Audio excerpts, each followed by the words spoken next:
On a déjà eu l'occasion de regretter le véritable exode des vedettes du football français à l'étranger. Il y en a partout. On vient de franchir un nouveau cap avec le cas de Nicolas Anelka. Nicolas Anelka n'a que 17 ans, c'est un des espoirs de Paris Saint-Germain. Il a été formé au club.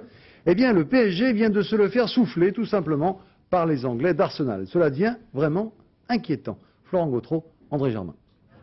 Voici le jeune homme de 17 ans qui fait trembler le football français sur ses bases. Nicolas Anelka, apprenti deuxième année au centre de formation du Paris Saint-Germain, aurait déjà signé un contrat de 2 ans avec le club anglais d'Arsenal. L'histoire paraît incroyable, le joueur, jamais titulaire avec le PSG, est déjà la proie des plus grands clubs étrangers. Il faut quand même faire quelques matchs en première division.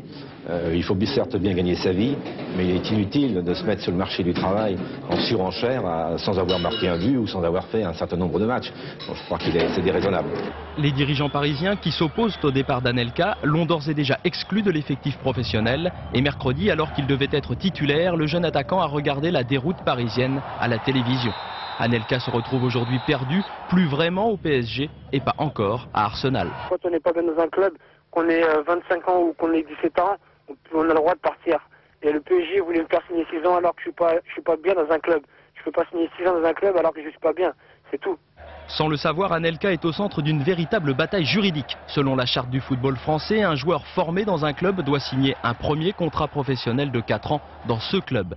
Mais cette charte n'est pas en vigueur au plan européen. Depuis l'arrêt Bosman, tout joueur en fin de contrat est considéré libre. Alors les grands clubs italiens, espagnols ou anglais tentent d'exploiter ce vide juridique. Conséquence, les clubs français moins riches verraient leurs meilleurs jeunes s'envoler après les avoir formés. C'est tout le système de formation à la française qui est remis en cause. Le football français dépense des centaines de millions dans la formation et qui nous a bien réussi jusqu'à maintenant. Ils partent parce que la loi européenne leur permet de partir. Alors ça veut dire qu'il y a eu des choses qui ont été mal faites au niveau de l'UEFA, des choses qui n'ont pas été forcément très bien préparées au niveau des clubs français. Et donc il va falloir vite récupérer ça et trouver les moyens juridiques et législatifs pour au moins garder les jeunes jusqu'à 22, 23 ans.